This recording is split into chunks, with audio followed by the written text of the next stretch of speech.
میں سے جو معدنیات آپ نے نکالنی ہے وہ آپ پاکستان سے باہر نہیں لے جا سکتے. آپ نے جو ریفائنری آپ یہاں پہ ایڈجسٹ کریں گے آپ انہی کے ذریعے ان کو آپ ریفائن کریں گے.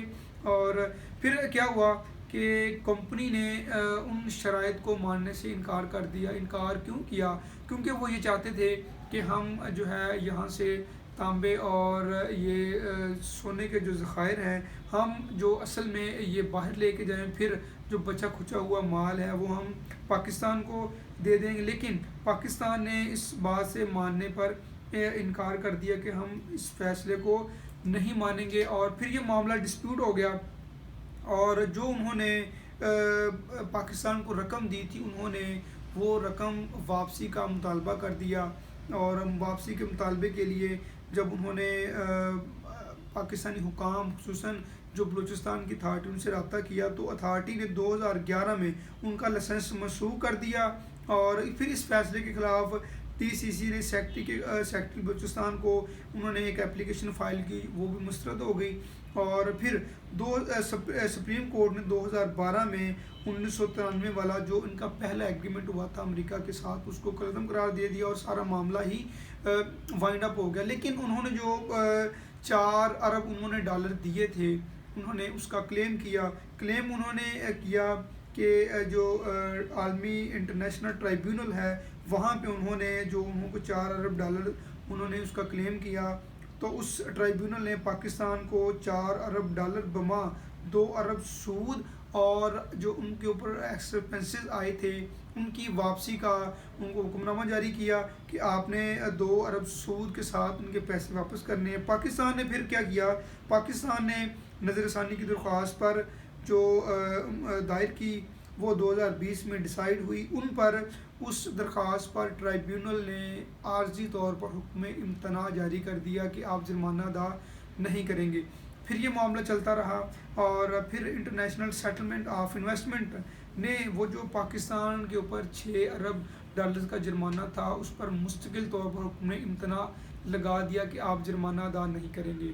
اب جب یہ جرمانہ معاف ہوا تو اس وقت کے جو سی پیک اتھارٹی کے چیئرمین تھے جنرل آصف سلیم باجوہ نے ان اتھارٹیز کا شکریہ بھی ادا کیا, جو ٹرائیبیونل جنہوں نے پاکستان کا جرمانہ معاف کیا تھا ان کا شکریہ بھی ادا کیا. اور انہوں نے یقین دہانی کروائی کہ ہم جو ہے پراپر طریقے سے پاکستانی عوام کی بہتری کے لیے اس پر ورک کریں گے. لیکن وہ معاملہ خیر ڈسپیوٹڈ ہو گیا. پھر وہ وہاں سے جو معدنیات کی جو کھوج تھی وہ انکمپلیٹ رہی اور پراپر جو کھوج ہے وہ نہ لگ سکی اور معاملہ پینڈنگ رہ گیا. تو اب آگے جو شہباز شریف صاحب کہہ رہے ہیں کہ میں اس معاملے میں پیش رفت کرنے جا رہا ہوں, اس معاملے میں قانون سازی کرنے جا رہا ہوں. تو اپنے ناظرین کو بتانا یہ تھا اور یہ بتانا ضروری تھا کہ اگر آپ یہ سمجھتے ہیں کہ ہماری جو موجودہ حکومت ہے اس کو وہ ایگریمنٹ کرنا چاہیے تو پھر آپ اطمینان رکھیں اور دیکھیں کہ کیا ہوتا ہے. چونکہ پاکستانی قسمت میں جو شروع دن سے یہی ہے کہ ہمارے جو اوپر سیاستدان مسلط ہوتے ہیں وہ اپنے تجوریاں برتے ہیں اور پاکستانی عوام کا پیسہ وہ کھا جاتے ہیں. ابھی جو شہباز شریف صاحب ریکوڈک والا معاملہ ابھی آج بھی اس پہ ڈسکس ہوئی ہے اور پچھلے 2-3 دنوں سے ڈسکس ہو رہی ہے. انہوں نے یہ بھی کہا کہ میں جو بی این پی کے سربراہ اختر مینگل ان سے بھی میں اس معاملے پر انہوں نے مشاورت کی کہ آپ ہمارا ساتھ دیں اور مولانا فضل الرحمان سے بھی انہوں نے مدد مانگی ہے. اور یہی ان کا پلان ہے کہ ہم جو ہے اس ذخائر کا ہم جو ہے آؤٹ آف دا وے جا کے یا کسی طریقے سے ہم ان کا سودا کریں اور پھر جو ہے اربوں ڈالر ہڑپ کریں. اور پھر جو ہے جیسا کہ پہلے بھی ہمارے پاکستان نے انٹرنیشنل ایگریمنٹس کیے لیکن ان کا فائدہ جو ہے وہ عوام تک نہ پہنچ سکا. اب جو وفاقی حکومت جو معاہدہ کرنے جا رہی ہے وہ بڑا ہی کوسٹلی ہوگا اور ہم دیکھیں گے کہ وہ معاہدہ جو ہے وہ انجام تک پاتا ہے یا نہیں پاتا اور پاکستانی عوام کا رد عمل کیا آتا ہے.